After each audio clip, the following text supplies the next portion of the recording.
ঝাড়গ্রামে সুবর্ণরেখা থেকে বালি তুলে পাচার, আর সামনে আসছে দুর্নীতি। কেন এই সুবর্ণরেখার বালিতে নজর মাফিয়াদের, দেখুন। ঝাড়গ্রাম জেলায় আমি রয়েছি সুবর্ণরেখা নদীর পাড়ে, আর এই নদীর বালি নিয়েই যত দুর্নীতির অভিযোগ। কেন দুর্নীতি বা কেন চাহিদা এই বালির, যেটা জানা যাচ্ছে স্থানীয় সূত্রে যে এই সুবর্ণরেখা নদীর বালি মোটা বালি হিসেবে পরিচিত, অর্থাৎ গুণমানে সবথেকে উৎকৃষ্ট। সেই কারণেই কলকাতা এবং গোটা রাজ্য এবং প্রতিবেশী রাজ্যগুলিতেও এই বালির চাহিদা তুঙ্গে।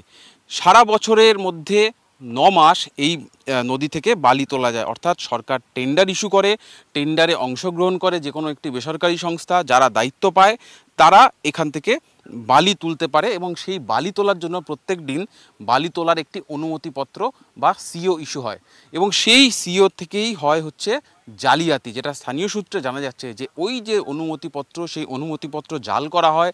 তার পাশাপাশি যে প্রত্যেকটি সিও বা অনুমতিপত্রের সঙ্গে একটি ট্রাক, তার রেজিস্ট্রেশন থাকে,